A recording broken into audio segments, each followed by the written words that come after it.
수사리 보살이 미륵 보살 마살과 모든 보살들에게 말씀하셨다. 선남자들이여, 내 생각에 지금 부처님 세존께서는 큰 법을 설하시려고 하시는 것 같습니다. 큰 법비를 내려주시고 큰 법고등을 부시며 큰 법고를 치시어 큰 법의 뜻을 연설하시려고 하는 것 같습니다. 모든 선남자들이여, 나는 과거 여러 부처님들로부터 진작에 이와 같은 상서를 보았었는데 이런 광명을 비추시고는 곧바로 큰 법을 설하셨습니다. 그러므로 마땅히 지금 석가모니 부처님께서 광명을 나타내시는 것도 또한 그와 똑같은 것이라고 짐작할 수 있겠습니다. 곧 중생들로 하여금 일체 세간에서 믿기 어려운 법을 들어서 알게 하시려고 일부러 이와 같은 상서를 나타내시는 것입니다. 모든 선남자들이여, 저 과거에 한량없고 그지없으며 이루 헤아릴 수 없이 머나먼 아승기겁 이전에 그 당시에 부처님이 계셨으니 1월 등명열에 응공, 정병지, 명행죽, 선소, 세간해, 무상사, 조어장부, 천인사, 풀세존이셨습니다.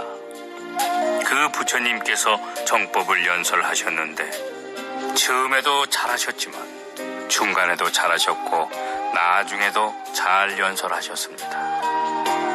그 가르침의 뜻이 심원할 뿐만 아니라 말씀도 미묘하고 순일하며 잡됨이 없어서 깨끗한 범행의 모습을 두루 갖추셨습니다. 그리하여 성문을 구하는 자를 위해서는 응당히 사제법을 설하시어 생로병사를 벗어나 마침내 열반에 이르도록 하셨습니다.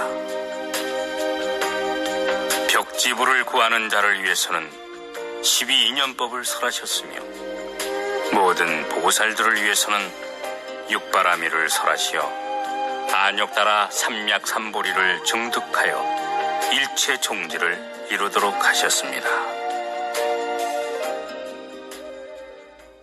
그 다음에 또 부처님이 계셨으니 역시 1월 등명불이라 하셨으며 또 그 다음에도 부처님이 계셨으니 마찬가지로 1월 등명불이라 하셨습니다. 이와 같이 하여 2만 분의 부처님들 이름이 모두 동일하게 1월 등명불이셨고 또 성씨도 똑같이 파라타였습니다. 미륵보살이여, 마땅히 잘 명심할지니 처음 부처님에서 나중 부처님까지 모두 똑같은 이름으로 1월 등명불이셨으며 10호를 다 구족하셨습니다.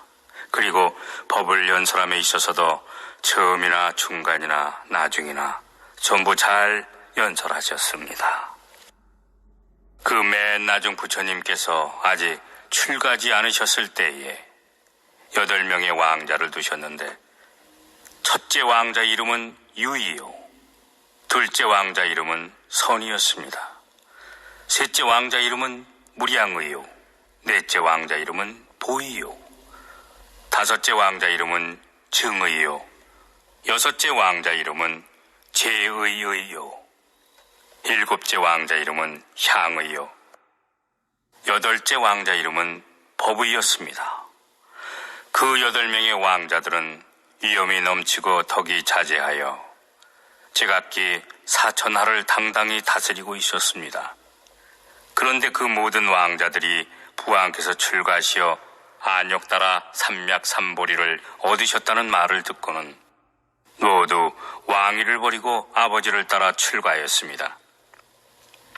그들도 또한 대승의 마음을 일으켜 항상 청정한 범행을 닦아 모두 법사가 되었으니 이미 1000만 분의 부처님들 처수에서 온갖 선근의 근본을 충분히 심은 상태가 되었습니다. 그 당시 1월 등명 부처님께서 대승경을 연설하셨는데 경전 이름을 무량의경이라 하였습니다. 보살들을 가르치는 법으로 부처님께서 보호하시고 생각하시는 경이었습니다. 부처님께서 무량의경을 설하여 마치신 후 곧 대중 가운데에서 가부좌를 맺으시고 무량의처 삼매에 드시니 몸과 마음이 전혀 움직이지 아니하셨습니다. 바로 이때 하늘에서 만다라꽃과 마하만다라꽃, 만수사꽃과 마하만수사꽃이 꽃비가 되어 날리며 부처님 머리 위와 모든 대중들에게 흩어져 날렸습니다. 그리고 온 부처님의 세계가 6가지로 진동하며 움직였습니다. 그때 회상 가운데에 있던 비군이 우바세, 우바이와 하늘천신, 용, 야차, 그리고 건달바, 아수라, 가루라, 긴나라, 마우라가 같이 사람인 듯 하면서 아닌 이들과 여러 작은 왕들과 전륜성왕 등 이러한 모든 대중들이 일찍이 없던 희귀함을 느끼면서 환희하여 합장한 채 일심으로 하염없이 부처님을 우러러 보았습니다. 그러자 그때 열애께서 두 눈썹 사이로 백호상의 광명을 놓으사 동쪽으로 18,000세계를 두루 비추지 못하는 곳이 없었으니 마치 지금 보이는 모든 부처님들 세계와 똑같았습니다. 미륵보살이여, 마땅히 잘 들을지니 그 당시 모임 가운데 20억의 보살들이 있었습니다. 그들은 법문 듣기를 매우 좋아했습니다. 그 보살들은 광명이 부처님들 세계를 널리 비추는 것을 보고는 일찍이 없던 희귀함을 느끼면서 광명이 비치는 이유를 알고 싶어 하였습니다. 당시 한 보살이 있었는데 이름이 묘광보살이었으며 800명의 제자들을 거느리고 있었습니다. 그때 1월 등명 부처님께서 삼매에서 일어나 묘광보살로 인하여 대승경을 설하셨으니 바로 묘법 연화경이었습니다. 보살들을 가르치는 법으로 부처님께서 보호하시고 생각하시는 경이었습니다. 1월 등명불께서는 60소급 동안을 자리에서 일어나지 않고 법문하셨는데 당시 그 모임의 청중들도 역시 한자리에 앉아서 60소급 동안 몸과 마음을 움직이지 않았습니다.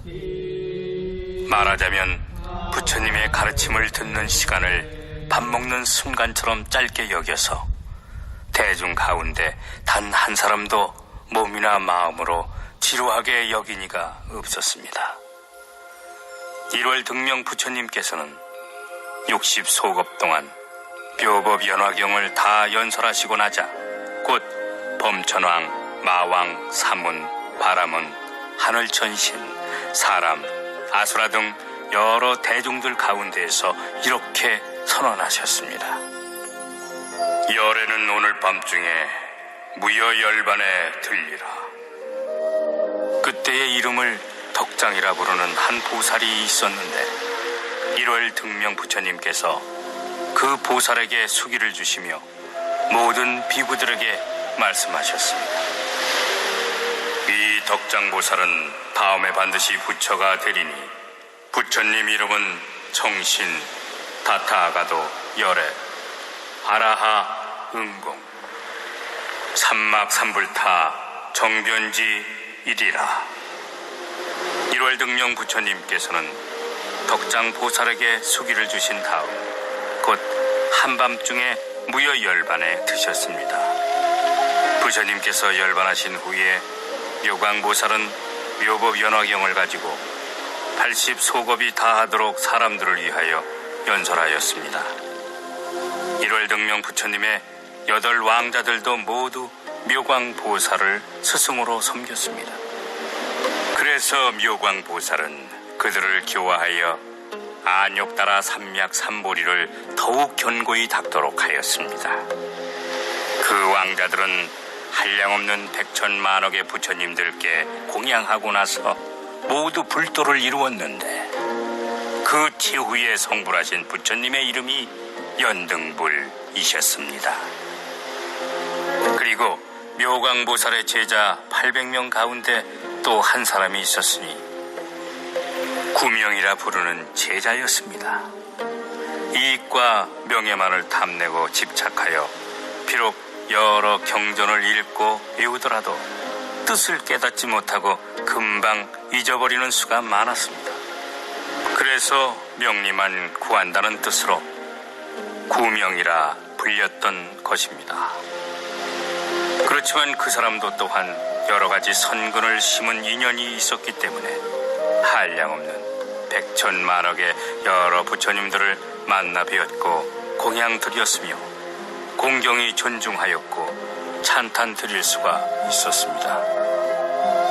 미륵보살이여, 마땅히 명심할지니 그때의 묘광보살이 어찌 다른 사람이겠습니까? 바로 내가 그 묘광보살이었으며 구명보살은 바로 당신이었습니다.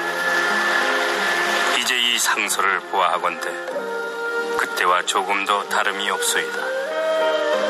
그러므로 헤아려 보건대 오늘 열애께서는 아마 분명히 대승경을 설하실 것입니다.